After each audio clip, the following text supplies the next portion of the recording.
सभी भक्त मिलकर एक बार माता जी का स्वागतम करेंगे हरे कृष्ण महामंत्र बोलकर। हरे कृष्णा कृष्ण कृष्णा हरे हरे, हरे राम राम राम हरे हरे। हरे कृष्णा माता जी ये प्रार्थना करते हैं पहले। ओम अज्ञानतिमिरान्धस्य ज्ञानाञ्जनशलाकया चक्षुरुन्मीलितं येन तस्मै श्रीगुरुवे नमः। श्रीचैतन्यमनोभीष्टं स्थापितं येन भूतले स्वरूपदा मह्यं ददाति स्वपदान्तिकं। वन्देऽहं श्रीगुरो श्रीयुतपदकमलं श्रीगुरुन् वैष्णवांश्च श्रीरूपं साग्रजातं सगणरघुनाथं तं सजीवं साद्वैतं सावधूतं परिजनसहितं कृष्णचैतन्यदेवम् श्री राधा कृष्ण पादान सगण ललिता श्री विशाखान्वितांश्च हे कृष्णा करुणा सिंधु दीन बंधु जगतपते गोपेश गोपिका कांत राधा कांत नमस्तुते। तप्त कांचन गौरांगी राधे वृंदावनेश्वरी वृषभानुसुते देवी प्रणमामि हरिप्रिये। वाञ्छाकल्पतरुभश्च कृपा सिन्धुभ्य च पतितानां पावनेभ्यो वैष्णवेभ्यो नमो नमः। जय श्री कृष्णा चैतन्य प्रभु नित्यानंदा श्री अद्वैत गदाधर श्रीवासादि गौर भक्तवृंदा।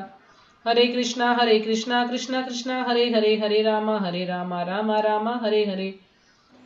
नमो विष्णुपादाय कृष्णपृष्ठाय भूतले श्रीमते भक्ति वेदांत स्वामी इति नाम्ने नमस्ते सरस्वती देवे गौरवाणी प्रचारणे निर्विशेष शून्यवादी पशुदेस्तारणे विष्णुपादाय कृष्णपृष्ठाय।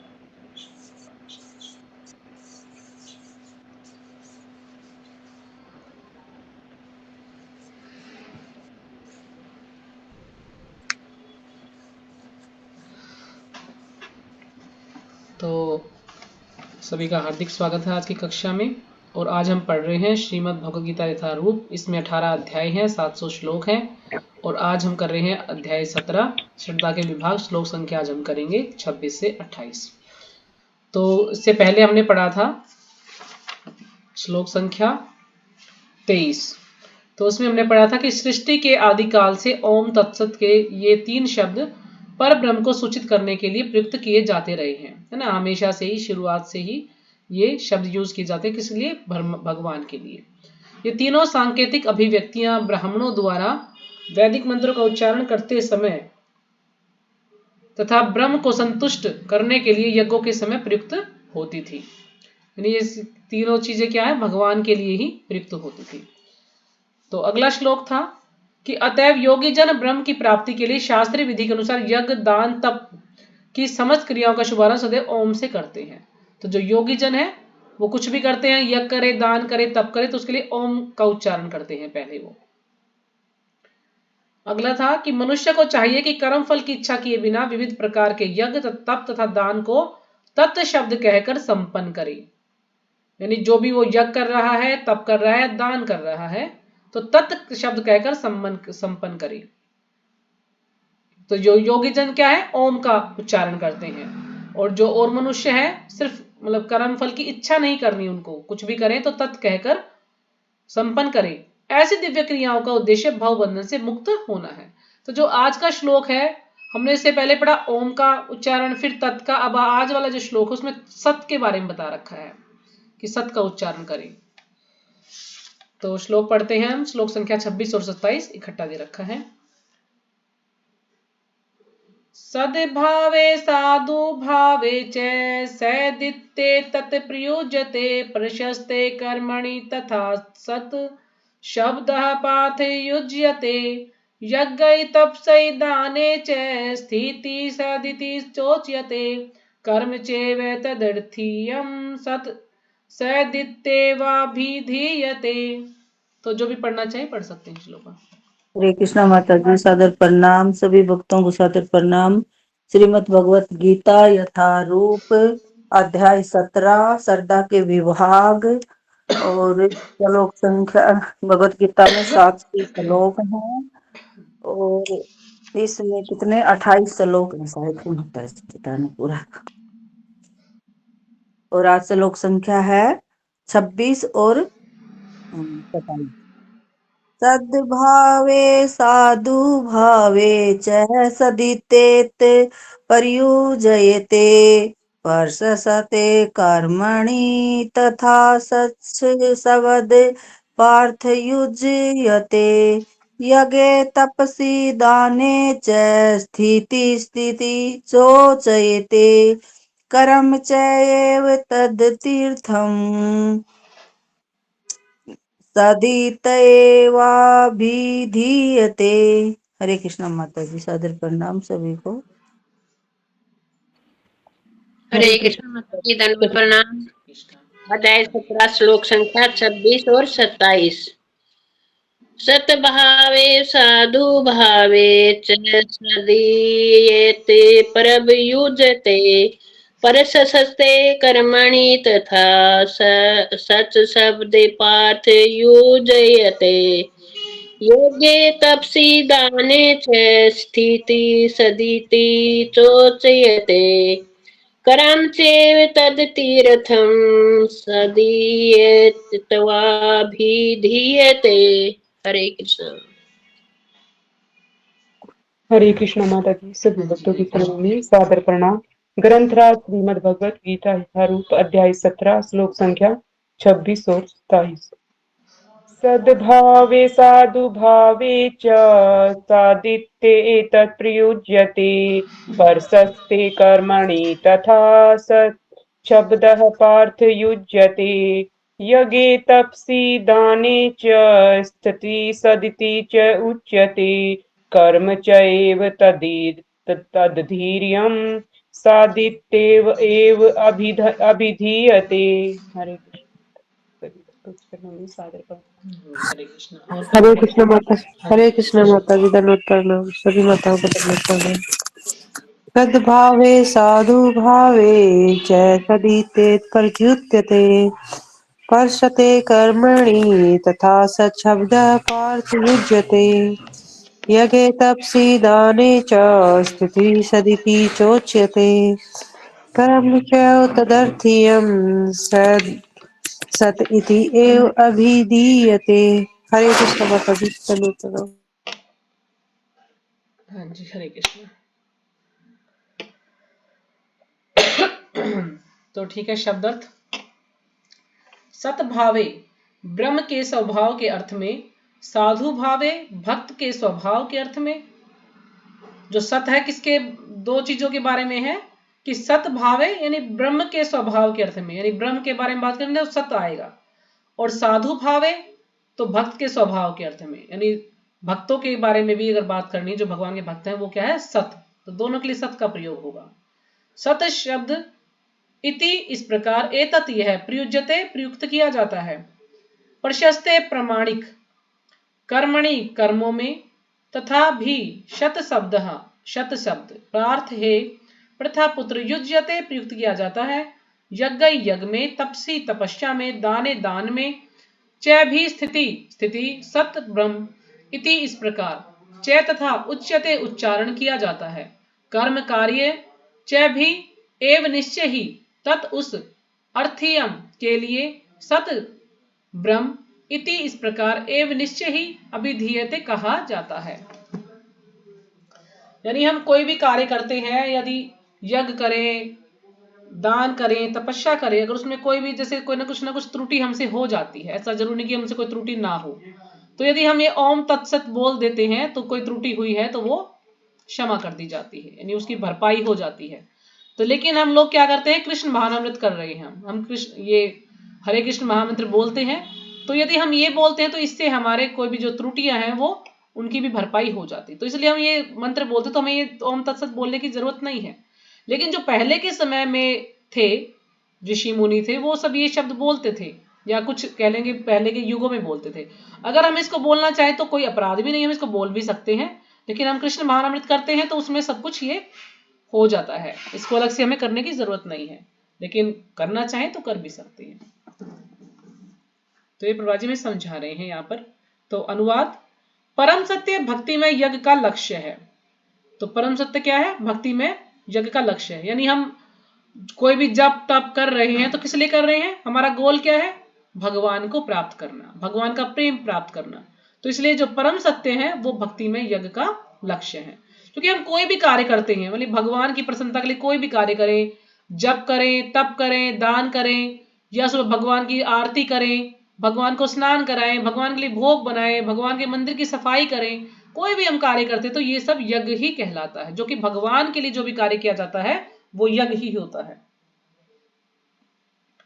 और उसे सत्य शब्द से अभिहित किया गया है। सत्य शब्द से अभिहित मतलब उसको कहा गया है या उसको लक्षित किया गया है, उसको इस शब्द से सूचित किया गया है। तो अभिहित के कई अर्थ हो सकते हैं। हे प्रथापुत्र, ऐसे यज्ञ का संपन्न करता भी सत्य कहलाता है।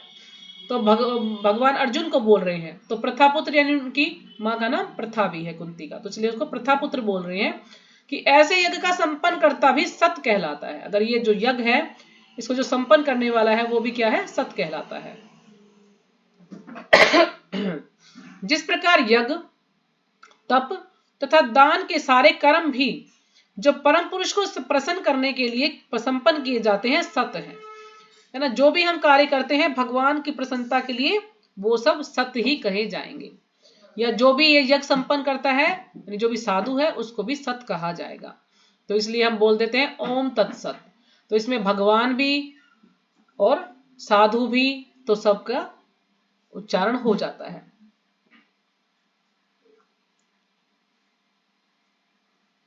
तात्पर्य श्रीपाद जी के द्वारा। श्रीपाद जी की जय। प्रशस्ते कर्मणि अर्थात नियत कर्तव्य सूचित करते हैं। अब प्रशस्ते कर्मणि का अर्थ क्या बताया है, नियत कर्तव्य, यानी जो भी हमारे कर्म हैं जो कि शास्त्रों में बताए गए हैं हमें वो कर्तव्य करने चाहिए। तो प्रशस्त यानी प्रमाणिक है, जो भी प्रमाणिक यानी जो भी शास्त्रों में जो भी हमें नियम दिए गए हैं, कर्तव्य दिए गए हैं वो हमें करने चाहिए। तो उसको सूचित करने के लिए, उसका संकेत करने के लिए ये क्या है, प्रशस्ते कर्मणि शब्द यूज किया गया है।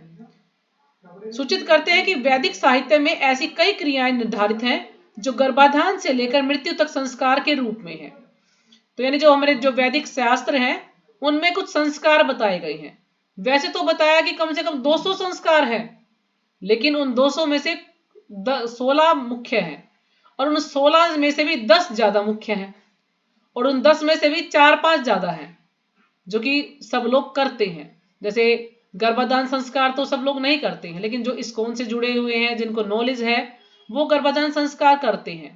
पहले गर्भाधान संस्कार करते हैं कि हम जो है बच्चा प्लान करने वाले हैं तो उसके लिए पहले गर्भाधान संस्कार होता है। फिर उनको कहा जाता है कि 50-50 माला करो आप लोग। फिर वो जो है संग करते हैं तो उससे जो है बहुत ही उत्तम जो है बच्चा उत्पन्न होता है जो कि भक्त होगा, कोई अच्छी आत्मा आएगी। इसलिए ये एक क्रिया है कि गर्भाधान संस्कार करें। फिर उसके बाद जैसे बच्चे का जब हम नामकरण कराते हैं है ना, 10 दिन के बाद जैसे यज्ञ घर में हवन होता है, शुद्धि हवन जिसको बोलते हैं, तो उसमें नामकरण संस्कार, तो वो लोग वो नामकरण संस्कार भी सभी कराते हैं। फिर कुछ लोग मुंडन संस्कार भी होता है उनके में, जैसे कि जो बिहार साइड के जो लोग हैं वो मुंडन कराते हैं बच्चे का, तो एक बड़ा पूरा एक अच्छा उनका उत्सव होता है, उसमें ये कराते हैं। लेकिन हम लोग इतना नहीं जानते तो हमारे में ये नहीं होता है, लेकिन जिनको ज्ञान है वो लोग करते हैं। फिर हम लोग क्या करते हैं, कृष्ण माता विवाह जी, संस्कार। हाँ जी, जो अपने कुआ पूजन करते हैं ना, हाँ जी, उनके ये मुंडन के ऊपर करते हैं। उनका ये नहीं कि भाई अभी करे, जब भी उनके पास, हाँ जी, जैसे कभी भी कर अपने सकते हैं वो, हमारे यहाँ छुच्छक भरते हैं तो उसमें पूरा खर्चा लगता है ना कि भाई हाँ पियर जी, वालों हाँ का, हाँ तो उनके लगता है मुंडन के ऊपर, क्योंकि हाँ, हमारे साथ मुंडन एक पे, बिहार की रहती है तो वो बताती है। हाँ जी, हाँ, मुंडन संस्कार होता है वो 5 साल के बाद भी कर सकते हैं, पहले भी हाँ, कर वो सकते हैं, दस बाद में भी कर सकते 10 हैं, कभी पे भी भी कर कर सकते हैं सकते उसको। हैं। हाँ और वो फिर उनके में पूरे रिश्तेदार और माने या तो किसी धाम धूम पे जाके करते हैं या गांव में जाके करते हैं, तो उनके बहुत ज्यादा खर्च लगता है। हाँ, और जैसे अभी पियर खुशी माता वालों जी को, हैं जो उन्होंने किया था अपने बेटे का, अभी हो गए होंगे मेरे 1 साल पहले की बात है, उन्होंने अपने बेटे का मुंडन संस्कार कराया था, तो बहुत बड़े तरीके से कराया था उन्होंने, अच्छे से, जैसे हम लोग कराते हैं भाई फार्म हाउस या वाटिका बुक कर देंगे, इसी तरह से उन्होंने कराया था। हाँ माता जी, अपने तो मुंडन तो हमारे भी करवाते हैं, पर बस हाँ ये करते हैं जो भी कुल देवता है वहां जाके हाँ, गुड़ वहां बांट जाके देते हैं बाल हमारे। तरवाए आते हैं हम लोग, तो ये करते हैं। हाँ, गुड़ बांट देते हैं हमारे, तो हाँ, गुड़ बांटते हैं कि जैसे कि 1.25 मन अच्छा ऐसे अच्छा, करते हैं। मैं हाँ गुड़ का तो खैर मुझे नहीं पता, लेकिन हाँ बाल तरवाने तो हम लोग भी जाते हैं। जैसे अभी हमारा बेटा वो पोता हो रखा है तो अभी बेरी जाएंगे, बेरी की मानता है तो वहां पे बाल तरवा के आते हैं उसके। हाँ, तो हमारे इसी भी जाते प्रकार से, हैं। हाँ जी, बोलिए। माता जी यही कहे कि हमारे तो जो हनुमान जी का मंदिर है ना वहां बाढ़ उतरते हैं मान ले। हाँ तो वही और सबकी अलग गुड़गांव, अलग मानता है ना माता, जो जिसके जो कुल देवता जिसको मानते हैं वहीं पे करवाते हैं हाँ सब लोग ना अपना हाँ वहीं पे सबका करवाते हैं। सबका अलग और अलग। जैसे ये शीतला माता है गुड़गांव, तो यहाँ भी जात लगती है हाँ मुंडन हाँ की। हाँ, बहुत से लोग यहाँ भी हाँ जाते हैं।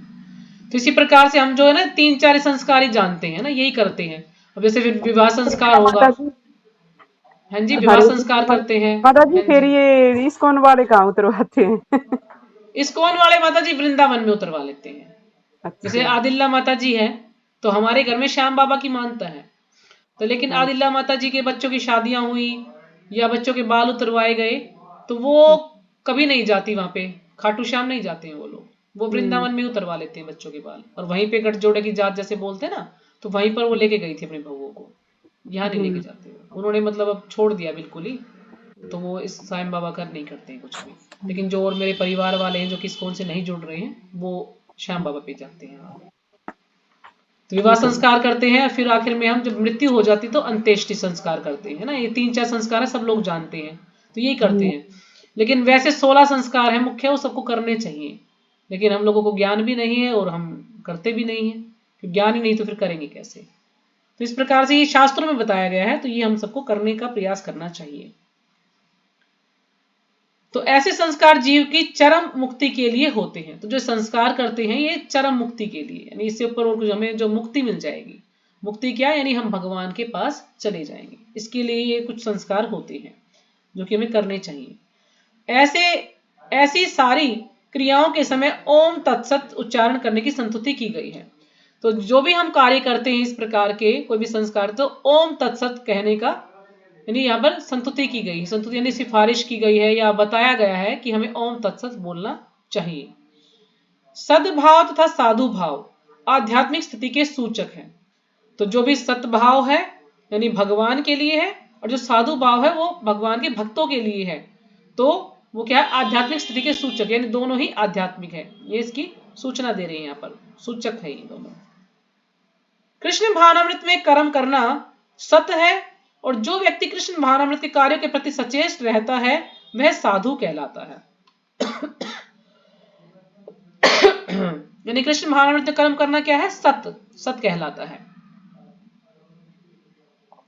और जो व्यक्ति इन कार्य के प्रति सचेत रहता है, जिसको कि ज्ञान रहता है कि हाँ ये कार्य करने हैं, तो वो क्या है, साधु कहलाता है वो।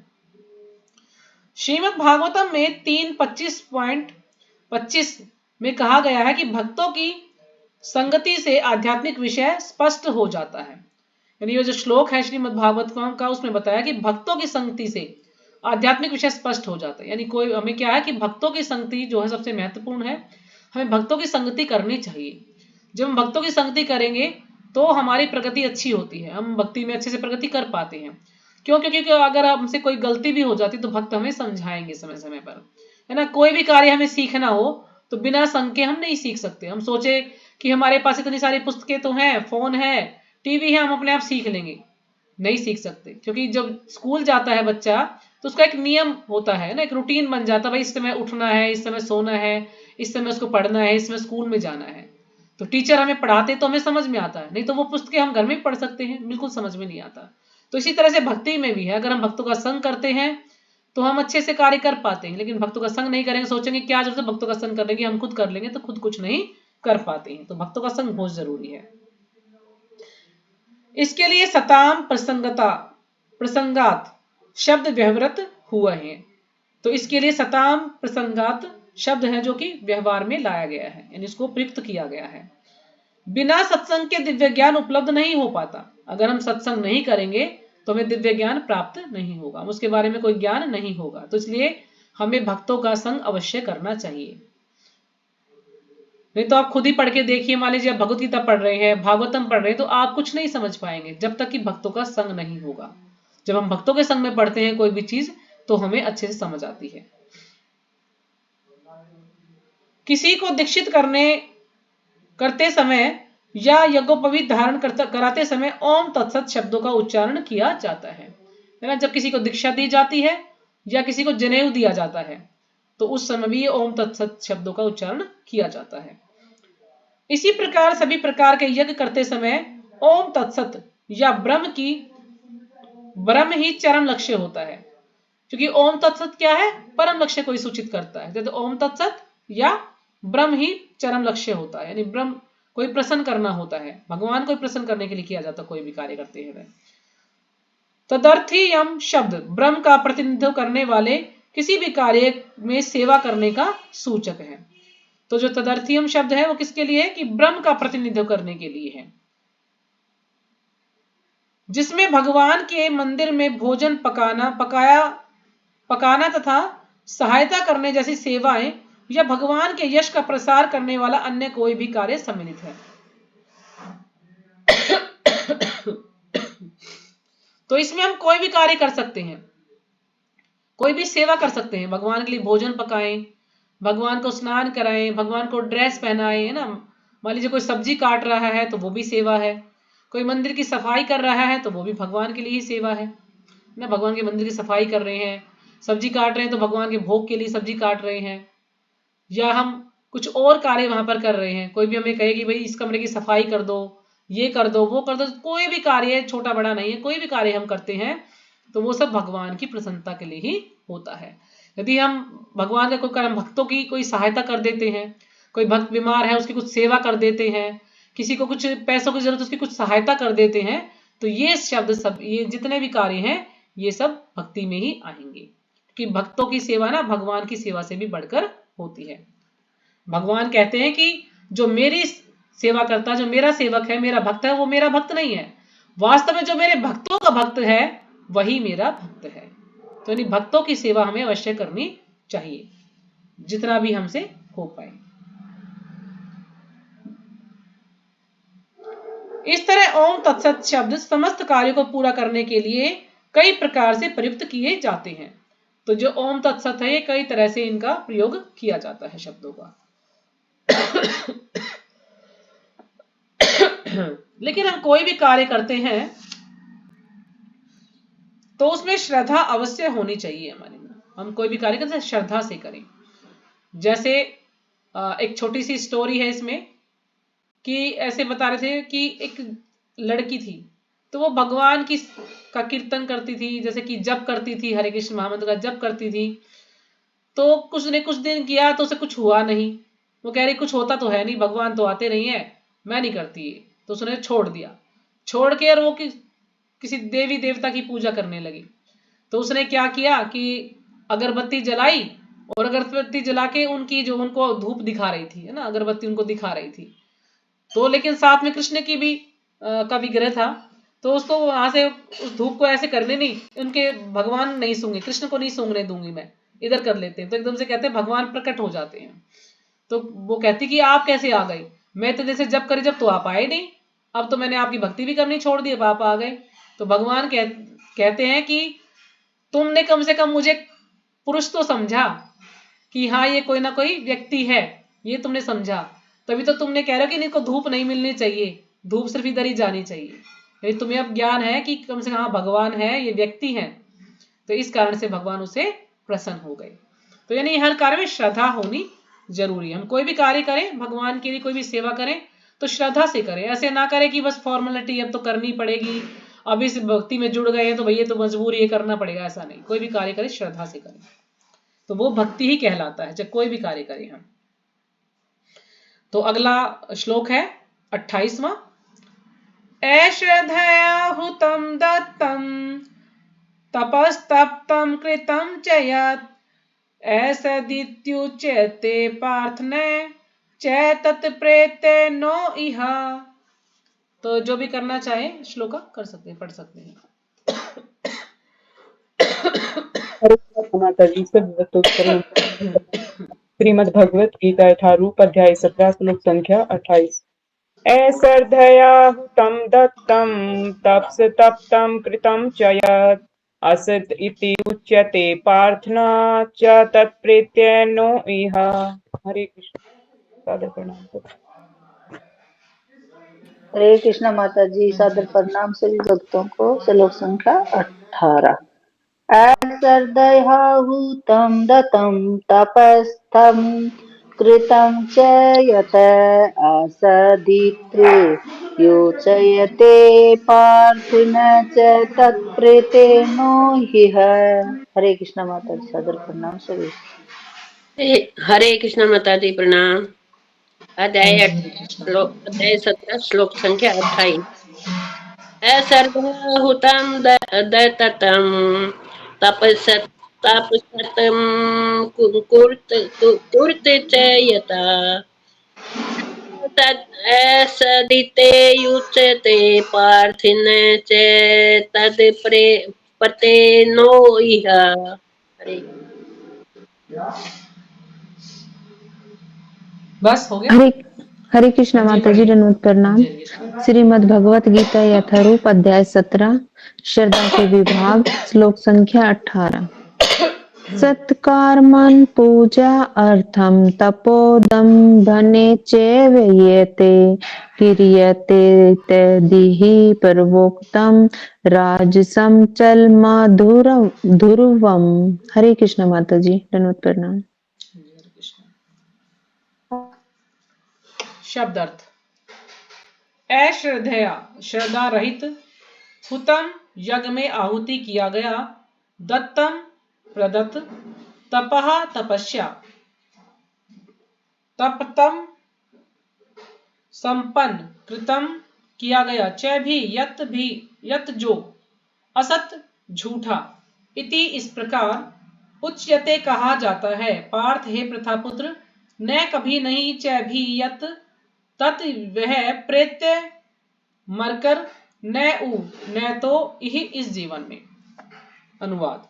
हे पार्थ, श्रद्धा के बिना यज्ञ, दान या तप के रूप में जो भी किया जाता है वह नश्वर है। यही बात बता रहे हैं इस श्लोक में कि अगर श्रद्धा के बिना हम कुछ भी कार्य करते हैं तो वो बेकार ही है, नश्वर है, वह असत कहलाता है। यानी सत नहीं, वो फिर असत बन जाएगा और इस जन्म तथा अगले जन्म दोनों में ही व्यर्थ जाता है। तो अगर हम बिना श्रद्धा के करते तो इस जन्म में भी और अगले जन्म में भी वो बेकार ही है, कोई फायदा नहीं होगा उसका अगर हम बिना श्रद्धा के कोई कार्य करते हैं तो। तात्पर्य श्रीपाद जी के द्वारा। श्रीपाद जी की जय। चाहे यज्ञ हो, दान हो या तप हो, बिना आध्यात्मिक लक्ष्य के व्यर्थ रहता है।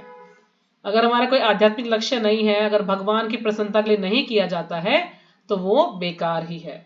हम मान लीजिए कुछ भी यज्ञ कर रहे हैं, सिर्फ इसलिए कर रहे हैं कि हमें कुछ थोड़ा लाभ मिल जाएगा, या हम कोई सेवा कर रहे हैं तो इसलिए कर रहे हैं अरे प्रभु जी ने बोल दिया है करना पड़ेगा, अब मन तो नहीं है लेकिन कर रहे हैं, तो उसका भी हमें कोई लाभ नहीं मिलेगा ज्यादा।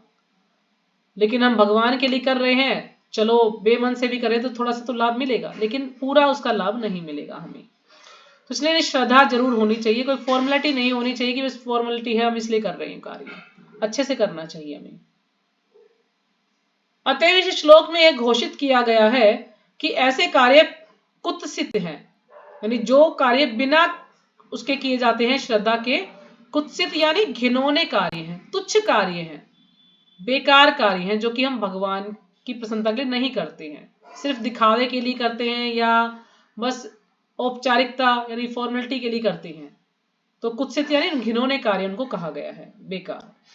प्रत्येक कार्य कृष्ण महानमृत में रहकर ब्रह्म के लिए किया जाना चाहिए। यानी कोई भी कार्य करे तो भगवान के लिए किया जाना चाहिए, अपनी प्रसन्नता के लिए नहीं कि अब मुझे ये कार्य पसंद है तो मैं कर रहा हूं, या मुझे ये चीज पसंद है तो मैं इसका बना के भोग लगा रहा हूं।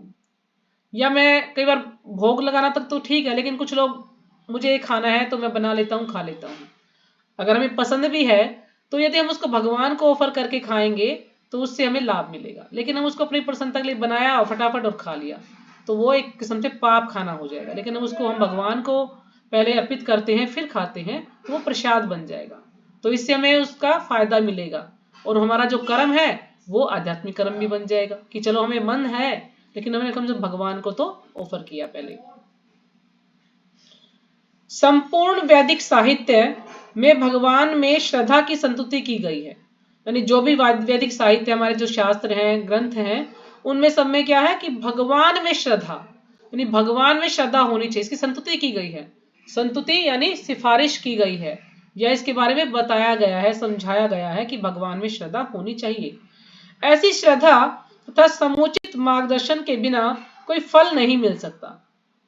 ऐसी श्रद्धा तथा समुचित मार्गदर्शन, समुचित यानी समुचित, यानी बिल्कुल जो सही मार्गदर्शन है और श्रद्धा, इसके अनुसार यदि हम कार्य करेंगे तो हमें कुछ फल मिलेगा। नहीं तो हमें कोई भी फल नहीं मिल सकता यदि हम अच्छे किसी के मार्गदर्शन में कार्य नहीं करते हैं। तो समस्त वैदिक आदेशों के पालन का चरम लक्ष्य कृष्ण को जानना है। तो जो भी हम वैदिक साहित्य हैं, पढ़ते हैं, या हम भक्ति करते हैं, जप करते हैं, तप करते हैं, तो किस लिए करते हैं?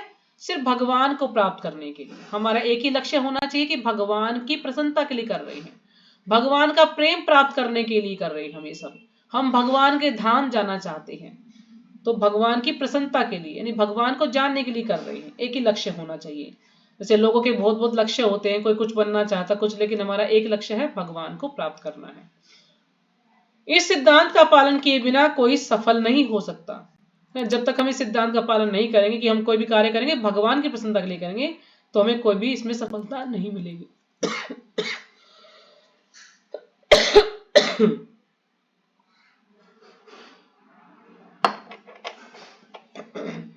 इसलिए सर्वश्रेष्ठ मार्ग यही है कि मनुष्य प्रारंभ से ही किसी प्रमाणिक गुरु के मार्गदर्शन में कृष्ण भावनामृत में कार्य करे। तो सबसे सर्वश्रेष्ठ मार्ग, सबसे उत्तम मार्ग यही है कि हमें शुरुआत से ही किसी गुरु के मार्गदर्शन में, यानी कोई प्रमाणिक गुरु हो उसके देख रेख में हमें कार्य करना चाहिए, उसके मार्गदर्शन में हमें कार्य करना चाहिए, ताकि वो हमें बता सके कि हमें क्या करना है, भगवान की सेवा करनी है, भगवान के लिए जप तप करना है, यानी हम कृष्ण महाराज में अच्छे से कार्य कर सके। सब प्रकार से सफल होने का यही मार्ग है। अगर हमें सफल होना चाहते हैं हम भक्ति में, तो हमें गुरु अवश्य बनाना चाहिए। तो हमें किसी ना किसी गुरु के मार्गदर्शन में ही कार्य करना चाहिए। बद्ध अवस्था में लोग देवताओं, भूतों या कुबेर जैसे यक्षों की पूजा के प्रति आकृष्ट होते हैं, है ना। बद्ध अवस्था में हम सब क्या है, बद्ध जीव हैं, सब इस भौतिक संसार में बंधे हुए हैं। तो हम क्या करते हैं, जो हमें जिससे लाभ मिलेगा हम उसी की पूजा करते हैं। जैसे हमने पहले पढ़ा था कि जो देवताओं की पूजा करेंगे देवलोक में जाएंगे, जो भूतों की पूजा करेंगे भूतों के लोक में जाएंगे, जो कुबेर की पूजा करेंगे यानी यक्षों की पूजा करेंगे तो उनके लोक में जाएंगे। तो इस प्रकार से हम उनसे आकृष्ट होते हैं थोड़े से लाभ के लिए। तो सब अपने अपने मन से पूजा करते हैं, किसी को ज्ञान नहीं है कि हमें किसकी पूजा करनी चाहिए, कुछ भी पूजा करते हैं वो। यद्यपि सतोगुण, तमोगुण, रजोगुण या तमोगुण में से श्रेष्ठ है। यद्यपि जो सतोगुण है वो रजोगुण से और तमोगुण से श्रेष्ठ है। सतोगुण में व्यक्ति फिर भी सही कार्य करता है, लेकिन हमें क्या करना है, हमें तीनों गुणों से ऊपर उठना है, सतोगुण से भी ऊपर उठना है, विशुद्ध सत्व में जाना है हमें। लेकिन रजो और तमो से तो कम से कम सतोगुण भी अच्छा है।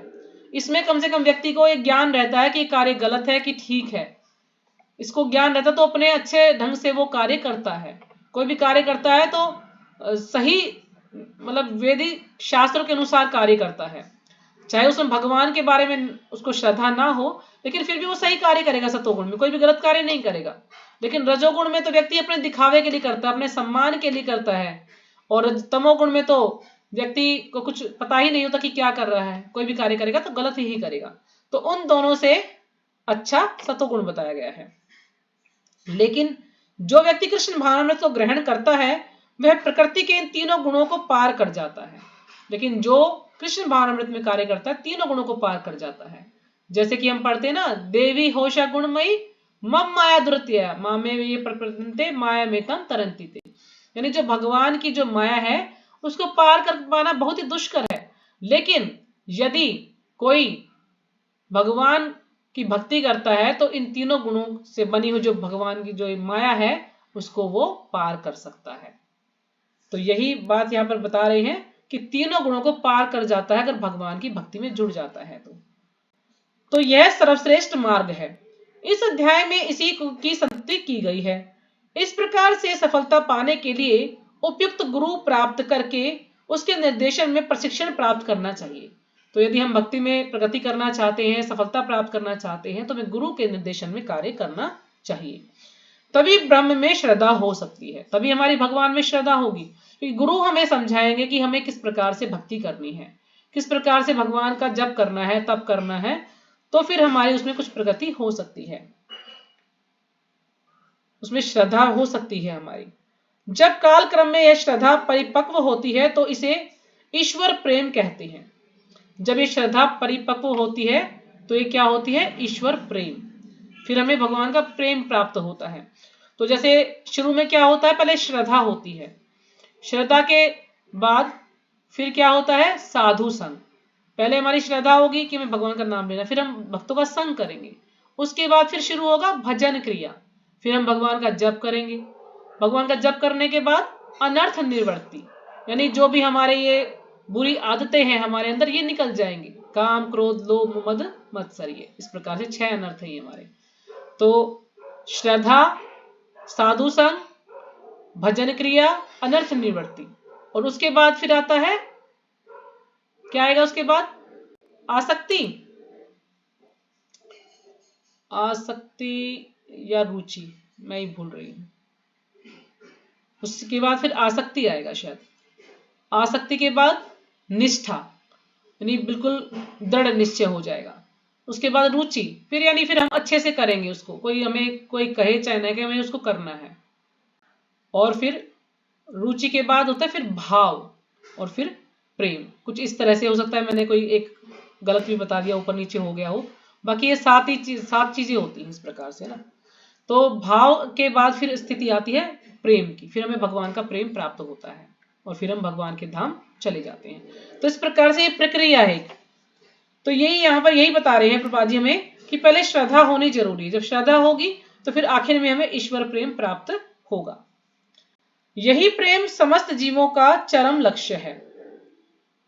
अतएव मनुष्य को चाहिए कि सीधे कृष्ण भावनामृत ग्रहण करे। इस 17वें अध्याय का यही संदेश है। तो हमें क्या करना है, सबको कृष्ण भावनामृत को ही ग्रहण करना है। तो ये क्या है, यही संदेश है इस जो श्रद्धा के विभाग है, यानी श्रद्धा सबसे महत्वपूर्ण है।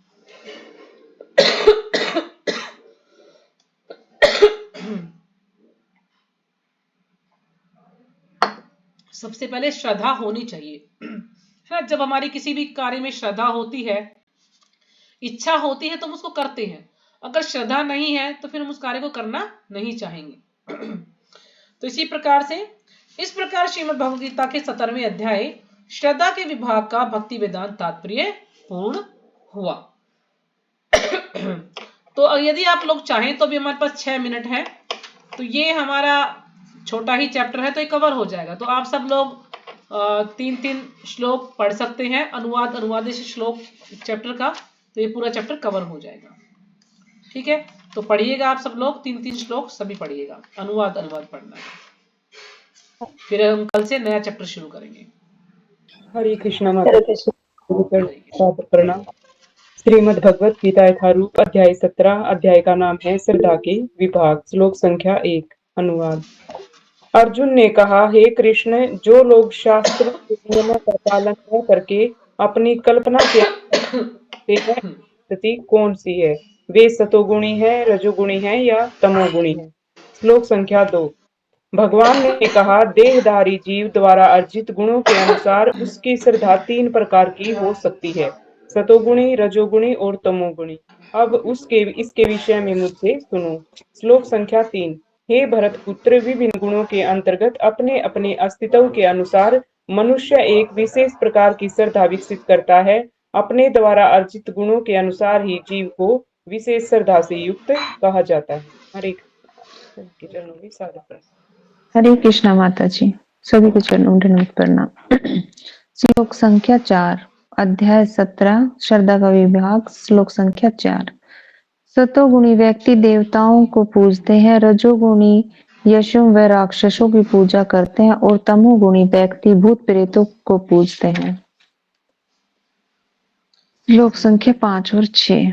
जो लोग दम तथा अहंकार से अभिभूत होकर शास्त्र विरुद्ध कठोर तपस्या और व्रत करते हैं, जो काम और आसक्ति द्वारा प्रेरित होते हैं, जो मूर्ख हैं तथा जो शरीर के भौतिक तत्वों को तथा शरीर के भीतर स्थित परमात्मा को कष्ट पहुंचाते हैं, वे असुर कहे जाते हैं। हरे कृष्ण माता जी। हरे कृष्ण माता जी प्रणाम। श्लोक संख्या 7। यहाँ तक कि प्रत्येक व्यक्ति जो भोजन पसंद करता है वह भी प्रकृति के गुणों के अनुसार 3 प्रकार का होता है। यही बात यज्ञ, तपस्या तथा दान के लिए भी सत्य है। अब उनके भेदों के विषय में सुनो। श्लोक संख्या 7। जो भोजन सात्विक व्यक्तियों को प्रिय होता है वह आयु बढ़ाने वाला, जीवन को शुद्ध करने वाला तथा बल, व्यवस्था, सुख तथा तृप्ति प्रदान करने वाला होता है। ऐसा भोजन रस में ऋणगब्ध, स्वास्थ्यप्रद तथा हृदय को भाने वाला होता है। श्लोक संख्या 8। आध्यात्मिक तिक्त, खट्टे, नमकीन, गरम, चटपटे, शुष्क तथा जलन उत्पन्न करने वाले भोजन रजोगुणी व्यक्ति को प्रिय होते हैं। ऐसे भोजन दुख, शोक तथा रोग उत्पन्न करने वाले होते हैं। हरे कृष्णा। हरे कृष्णा माता जी, सादर प्रणाम। सभी भक्तों को सादर प्रणाम। श्लोक संख्या 10। खाने से 3 घंटे पूर्व पकाया गया स्वादहीन, वियोजित एवं सड़ा, जूठा तथा अस्पर्श वस्तुओं से युक्त भोजन उन लोगों को प्रिय होता है जो तामसी होते हैं। श्लोक संख्या 11। यज्ञों में वही यज्ञ सात्विक होता है जो शास्त्र के निर्देशानुसार कर्तव्य समझकर उन लोगों के द्वारा किया जाता है जो फल की इच्छा नहीं करते। श्लोक संख्या 12। लेकिन हे वत्सश्रेष्ठ, जो यज्ञ किसी भौतिक लाभ के लिए या गर्ववश किया जाता है उसे तुम राजसी जानो। श्लोक संख्या 13। जो यज्ञ शास्त्र के निर्देशों की अवहेलना करके प्रसाद वितरण किए बिना, वैदिक मंत्रों का उच्चारण किए बिना, पुरोहितों को दक्षिणा दिए बिना तथा श्रद्धा के बिना संपन्न किया जाता है वह तामसी माना जाता है। और कोई पढ़ेगा क्या माता जी? हरे कृष्णा माता जी, मैं पढ़ रही हूँ माता जी। हाँ पढ़ो माता जी। हरे कृष्ण। मैं एक हरे ज्यादा कृष्णा पढ़ माता जी, सभी माताओं को दंडवत प्रणाम। श्लोक संख्या 14। परमेश्वर, ब्राह्मणों, गुरु, माता पिता जैसे गुरुजनों की पूजा करना तथा पवित्रता, सरलता, ब्रह्मचर्य और अहिंसा की शारीरिक तपस्या है। श्लोक संख्या 15। सत्य भाने वाले, हितकर तथा अन्य को शुभ न करने वाले वाक्य बोलना और वैदिक साहित्य का नियमित पारायण करना यही वाणी की तपस्या है। श्लोक संख्या 16। तथा संतोष, सरलता, गंभीरता, आत्म संयम एवं जीवन की शुद्धि ये मन की तपस्याएं हैं। हरे कृष्ण माता जी। हाँ जी, हाँ जी। हरे पूनम माता जी कृष्ण। आप पढ़ेंगे? पूनम और कोई माता जी पढ़ेगा क्या? पूनम माता जी ने तो पढ़ दिया माता जी। पढ़ लिया? अच्छा, और कोई पढ़ेगा क्या? और कोई नहीं पढ़ेगा तो आप ही पूरा कर दीजिएगा कविता माता जी। हरे कृष्ण माता जी। श्लोक संख्या 17। भौतिक लाभ की इच्छा न करने वाले तथा केवल परमेश्वर में प्रवृत्त मनुष्यों द्वारा दिव्य श्रद्धा से संपन्न यह 3 प्रकार की तपस्या सात्विक तपस्या कहलाती है। श्लोक संख्या 18। जो तपस्या दम पूर्वक तथा सम्मान, सत्कार एवं पूजा कराने के लिए संपन्न की जाती है वह राजसी रजोगुणी कहलाती है। न तो स्थायी होती है न शाश्वत। श्लोक संख्या 19। मूर्खतावश आत्म उत्पीड़न के लिए या अन्य को विनष्ट करने या हानि पहुंचाने के लिए जो तपस्या की जाती है वह तामसी कहलाती है। श्लोक संख्या 20। जो दान करते हुए समझकर किसी प्रत्युपकार की आशा के बिना समुचित काल तथा स्थान में और योग्य व्यक्ति को दिया जाता है वह सात्विक माना जाता है। श्लोक संख्या 21। किंतु जो दान प्रत्युपकार की भावना से या कर्म फल की इच्छा से या अनिच्छा पूर्वक किया जाता है वह रजोगुणी राजस कहलाता है। श्लोक संख्या 22। तथा जो दान किसी अपवित्र स्थान में अनुचित समय में किसी अयोग्य व्यक्ति को या बिना किसी समुचित ध्यान तथा आदर से दिया जाता है वह तामसी कहलाता है। श्लोक संख्या 23। सृष्टि के आदिकाल से ओम तत्सत ये 3 शब्द प्रभ ब्रह्मा को सूचित करने के लिए प्रयुक्त किए जाते रहे हैं। ये तीनों सांकेतिक अभिव्यक्तियां ब्राह्मणों द्वारा वैदिक मंत्रों का उच्चारण करते समय तथा ब्रह्मा को संतुष्ट करने के लिए यज्ञों के समय प्रयुक्त होती थी। श्लोक संख्या 24। अतएव योगी जन ब्रह्मा की प्राप्ति के लिए शास्त्रीय विधि के अनुसार यज्ञ, दान तथा तप की समस्त क्रियाओं का शुभारंभ सदैव ओम से करते हैं। श्लोक संख्या 25।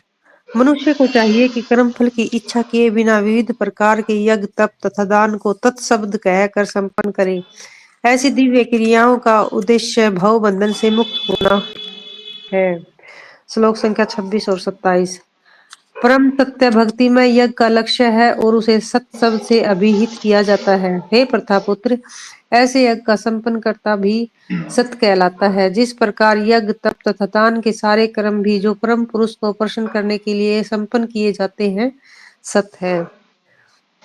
श्लोक संख्या 28। हे पार्थ, श्रद्धा के बिना यज्ञ दान या तप के रूप में जो भी किया जाता है वह नश्वर है, वह असत कहलाता है और इस जन्म तथा अगले जन्म दोनों में ही व्यर्थ जाता है। इस प्रकार श्रीमद् भगवत गीता के 17वें अध्याय श्रद्धा के विभाग का भक्ति वेदांत अनुवाद पूर्ण हुआ। हरे कृष्ण। माता जी नमस्ते। जी। तो हमने पहले वो भक्ति के क्या थी 9 विधियां, मैं थोड़ा सही से नहीं बता पाई। तो सबसे पहले क्या है? श्रद्धा। श्रद्धा के बाद आएगा साधु संग, है ना। जब श्रद्धा होगी तो फिर साधु संग करेगा। जब साधु संग करेगा तो फिर क्या आएगा? भजन क्रिया, यानी फिर जप करने लगेगा। भजन क्रिया के बाद आएगा, भजन क्रिया के बाद है अनर्थ निवृत्ति, यानी जो भी हमारे पाप हैं, जो भी हमारी बुरी आदतें हैं, वो धीरे धीरे दूर हो जाएंगे। और उसके बाद अनर्थ निवृत्ति के बाद आएगा निष्ठा। निष्ठा यानी फिर वो दृढ़ निश्चय के साथ उसको करेगा। कोई इसको डिगाना चाहेगा तो हिलेगा नहीं वो, इस प्रकार से। निष्ठा। निष्ठा के बाद आएगा फिर रुचि, यानी फिर उसमें बहुत ज्यादा रुचि हो जाएगी उसकी, है ना। चाहे उसको कहे या ना कहे, इसको मतलब स्वाद आ जाएगा उसमें, है ना। बहुत अच्छा लगने लगेगा तो वो खुद उसको करना चाहेगा।